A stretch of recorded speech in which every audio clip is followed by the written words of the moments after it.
Here I am here from a wee bit of a dark and blustery Perthshire, and you can see the landscape behind me looking away over to the hills and mountains in the distance there, and this is the beautiful Strathearn way over just behind me here. Okay, so swing us back again.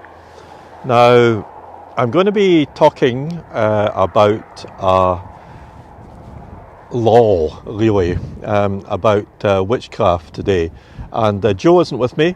I'm on my own, but hopefully he is going to be coming on virtually. I'm just going to take you over here to get another little view of the sunshine coming through.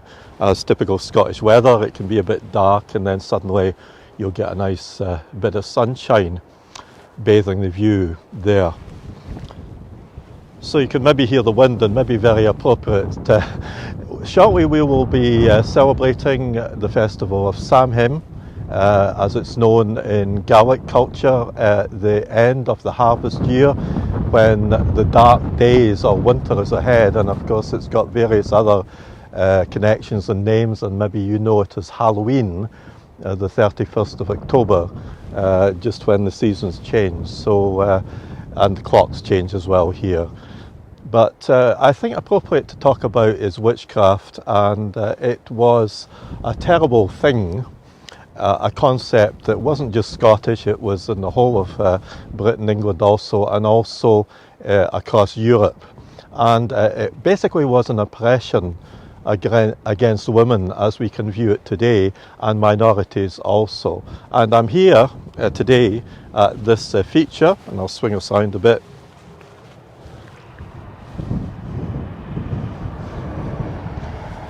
This is called Maggie Wall's grave, and to my knowledge it's the only existing monument to those people who died as a result of a law or act going back to 1563 during the time of Mary Queen of Scots. Who was Maggie Wall?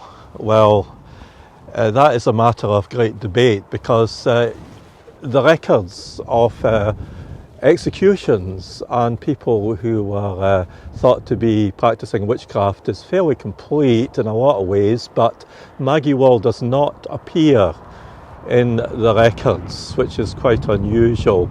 Yeah, and analysis of the stonework on this monument says it's probably about 19th century. And Maggie Wall may not have been a person, because looking at old maps in this area, and once again the monument doesn't appear in ancient maps until about the 19th century, there was an area known as Maggie Walls, in fact, in terms of an enclosure around fields beside a forested area, beside a wooded area. So there were events nearby which are documented in the nearby town of Dunning, where we have records of the Dunning witches, several women who were accused of practicing that dark magical art. And there was also an occasion of a minister, a preacher, who was going to be thrown out of his post, and some women who very actively opposed that move by the church. And what happened was they chased away the enforcers, the people who were going to throw out this minister, and it may be that Maggie Wall was one of those people, and perhaps she was brought back and executed and accused of witchcraft because it was something against religion. That's one speculation. It could have also been to do with a landowner called Lord Rollo, R-O-L-L-O, who owned lands in this area here. There could have been an affair by one of the members of the family with a lady called Maggie Wall, and she could have met a rather unsavoury end, who knows. And it's said that Lady Rollo, the wife, could have had something to do of putting a monument up to this lady, who perhaps was oppressed by a member of her family. We'll just move in a little closer. Witchcraft then it was all to do with the culture that existed. And if we're going back a long time to the 16th century, even before that, there were events of women who were standing out through behaviours and appearances, perhaps in practices that did not conform to what women were expected to be, because it was very much a male society, certainly back in the 16th and 17th centuries. They are known as healers, and perhaps some of you may watch Outlander, where witchcraft does come in, and it looked like advanced practices where knowledge of various herbs and various plants were known to certain women, particularly in the country areas where they would tend to the sick. Whereas in the town areas it would be educated males, because women were discouraged from becoming educated, who would be carrying out medical procedures. So if you were ill in the country, your last resort may have been to go to a healer, and of course that didn't really suit the establishment. And we'll take a little wander around so you can have a closer view of the monument and these stones there. Yeah, because in times of turmoil especially, witchcraft came to the fore. It was very convenient for the church to blame magical powers if their power was being threatened, and also if the monarch was being threatened in some way too, that they could blame it on this minority of so-called witches. So disease, famine, bad harvests, all sorts of things like that. And what were you going to do? Because if you were a religious figure, you would believe the church would put all that to right. There wouldn't be any problems. But it was these people who were worshipping the devil, who had the mark of the devil on them, that were disrupting things. So it was very convenient to fix on these minorities, who are usually women, and say, well, we're going to do something about it. The church has got the power to do this. So there was various individuals who were fixed upon. Getting a wee bit of wind now, a wee bit of breeze, but once again lends itself to the subject for various practices. It was even seen that some of these people could tell the future, and there was a concept known as a spae wife, S-P-A-E wife, which meant that a person could look into the future. Something to do with society meant certain women perhaps didn't conform through being knowledgeable, through being healers, through having knowledge of the healing powers of plants and herbs and other things too, and perhaps highly educated women in a lot of ways were just standing out too much from the norm which was expected of women.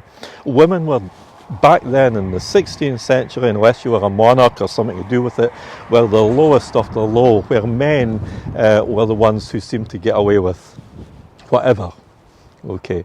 Now, if a woman was accused of witchcraft, it may have been a neighbourhood dispute. Just imagine you don't get along with your neighbours, or there's a falling out between friends, and perhaps one of the individuals gets a bit more annoyed and then curses or says some things they don't mean to say, and then something happens to that person who the bad words have been said to. Then it was very convenient to say that other person who was abusive to me was a witch.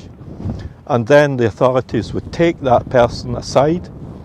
If the person didn't admit to be in league with the devil, then what they would do would be various examples of torture. Now I'm just going to let us have a little look at the bigger picture here as well.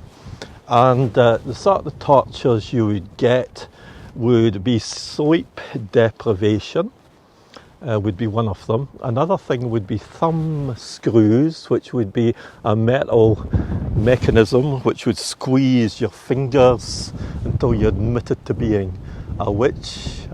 Mentioned sleep deprivation also, and the branks. The branks, that was a thing, a metal mechanism that would cover your face, and even parts of it would go into your mouth to stop you talking. And that would be such a terrible torture. Many people, it wasn't just women who were accused of witchcraft, there were men also, but it was the higher proportion normally of women who just had to go with it and put up with the oppression and so on, and admit to be using witchcraft. Another example of something they did to prove somebody was a witch was what was called a witch pricker. A witch pricker. Now that would be a needle, and we all have these little marks and blemishes on our skin, and the person who was a witch hunter would use this needle, supposedly pressing through the skin, but you know, they say it had an retractable needle whereby you could go and pretend that it was penetrating the skin, and it didn't. And there would be no scream, no behaviour showing great pain. So once again, it was not a good situation to be in at all. And many people were proved to be witches. An old law going back to 1563, the Witchcraft Act, and that didn't get overturned until the 18th century. So yeah, today witches, what do we see them as? They're more comfortable characters perhaps in drama and literature. We know that Macbeth and the Three Witches, of course, and also we know more current dramas such as Harry Potter and Wicked. We know that Robert Burns used witches in his poem Tam O'Shanter. So I'm just going to take us back from this monument a little bit and see it a little bit more from another angle. You can see the old stonework here. Maggie Wall's grave, the only monument to, well, old monument to somebody supposedly accused of witchcraft. And it was usually events in history, trouble, turmoil, when it was convenient to look at this concept, this belief of magic and witchcraft, and look at minorities and say, let's go for them. Let's show that we can make an example of some people, and the masses will believe that we've actually done our job, whether it was church people, whether it was magistrates, and thousands of people died. We know about 4,000 people generally all over the country. What happened when the people were accused of witchcraft and found guilty? They would be strangled, first of all, and then they would be burnt. And there were various sites, including Castle Hill in Edinburgh, where that actually happened. Okay, so